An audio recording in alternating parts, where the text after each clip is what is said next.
नमस्कार, म अधिवक्ता सागर सरगम चेम्जोङ।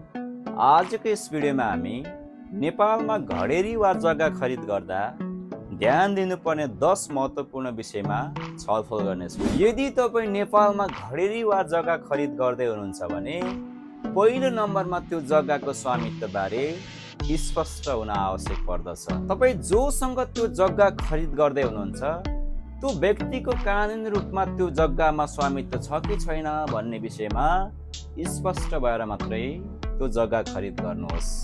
त्यसको लागि जग्गाको लाल पूर्जा र त्यो व्यक्तिको नागरिकता अध्ययन गरेर जग्गाको स्वामित्व स्पष्ट पारेर जग्गा खरिद गर्नुभयो भने भविष्यमा तपाईँलाई कुनै पनि झन्झट उत्पन्न हुँदैन। दोस्रो नम्बरमा त्यो जग्गाको कानुनी पक्षबारे स्पष्ट भएर मात्रै खरिद गर्नुपर्दछ।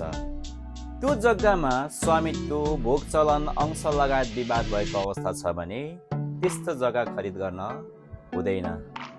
त्यस्तै बैंक तथा अदालतबाट रोक्का भयो नभएको यकिन गरेर मात्रै खरिद गर्नुहोस्। तेस्रो नम्बरमा जग्गाको मोड, श्रेष्ठता, फोटो र 3 पुस्ते परीक्षण गरेर मात्रै जग्गा खरिद गर्नुहोस्। त्यसको लागि मालपोत कार्यालयमा गएर जग्गाको श्रेष्ठता उतारेर जग्गा धनीको नाम, ठेगाना, फोटो, 3 पुस्ते र किता नम्बरहरू परीक्षण गरेर मात्रै जग्गा खरिद गर्नुहोस्। चौथो नम्बरमा बाटोको बारेमा स्पष्ट भएर मात्रै जग्गा खरिद गर्नुहोस्। नक्सा र फिल्ड दुवैमा बाटो स्पष्ट भएको हुन आवश्यक पर्दछ। कतिपय अवस्थामा फिल्डमा बाटो भएको तर नक्सामा बाटो नभएको हुन सक्दछ भने कतिपय अवस्थामा नक्सामा बाटो भएको फिल्डमा बाटो नभएको हुन सक्दछ। यस्तो किसिमको जग्गा खरिद गर्नुभयो भने भविष्यमा तपाईँलाई समस्या उत्पन्न हुन सक्दछ। पाँचौं नम्बरमा जग्गाको क्षेत्रफलबारे स्पष्ट भएर मात्रै खरिद गर्नुहोस्। विभिन्न ठाउँ हेरी कुनै पनि भौतिक संरचना बनाउनका लागि न्यूनतम क्षेत्रफल तोकिएको हुन सक्दछ। त्यस्तो अवस्थामा न्यूनतम क्षेत्रफल भन्दा तपाईँको जग्गा कम भएको अवस्थामा कुनै पनि भौतिक संरचनाहरू बनाउनलाई समस्या उत्पन्न हुन सक्दछ। त्यस्तो समस्याहरूमा पर्नबाट जोगिनका लागि सबैभन्दा अगाडि जग्गाको क्षेत्रफल क्लियर गरेर मात्रै जग्गा खरिद गर्नुहोला। र 6औं नम्बरमा नक्सा र फिल्डको यकिन गरेर मात्रै जग्गा खरिद गर्नुहोस्। कतिपय अवस्थामा नक्सामा भएको जति फिल्डमा जग्गा नभएको अवस्था पनि हुन सक्दछ भने कतिपय अवस्थामा नक्सामा भएको भन्दा बढी फिल्डमा जग्गा भएको हुन सक्दछ। त्यसको लागि तपाईँ स्वयंले अमिन लगेर जग्गा नापजाँच गरेर मात्रै तपाईँले लिनुभयो भने तपाईँ भविष्यमा कुनै पनि समस्यामा पर्नबाट जोगिनुहुन्छ। 7औं नम्बरमा जग्गाको इतिहासबारे पनि स्पष्ट हुनुहोस्। तपाईँले खरिद गर्न लाग्नु भएको जग्गा गुठी वा रहेकर के हो त्यो स्पष्ट भएर मात्रै खरिद गर्नु पर्दछ।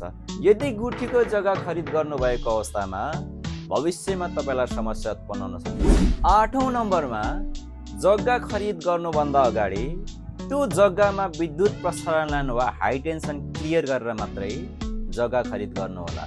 विद्युत प्रसारण लाइन भएको जमिनमा कुनै भौतिक संरचना बनाउनु परे विद्युतको भोल्टेज अनुसार केही जमिन छाडेर मात्रै भौतिक संरचना बनाउनु पाइन्छ।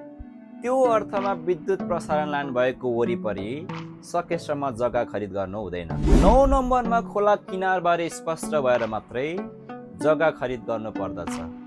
विभिन्न नियम कानुन अनुसार भौतिक संरचना बनाउँदा 10 देखि 60 मिटरसम्म खाली छाडेर मात्रै भौतिक संरचनाहरू बनाउनु पर्ने कानुनी बाध्यता रहेको छ।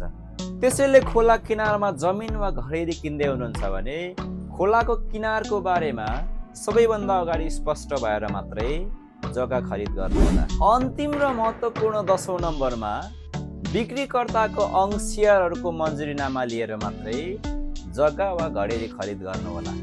जसको नामबाट तपाईँले जग्गा वा घडेरी खरिद गर्दै हुनुहुन्छ उसको अंशियारहरूको लिखित मन्जुरीनामा आवश्यक पर्दछ। यदि अंशियारहरूको मन्जुरीनामा नभएको अवस्थामा भविष्यमा लिखत बदर जस्तो मुद्दा पर्न सक्ने सम्भावना रहन्छ। जग्गा वा घडेरी खरिद गर्दा धेरै कुराहरूमा ख्याल गर्नुपर्ने भए तापनि यी मुख्य 10 वटा कुराहरू ख्याल गर्नुभएको खण्डमा तपाईँ भविष्यमा कानुनी झन्झटमा पर्ने सम्भावना अत्यन्तै कम हुन्छ।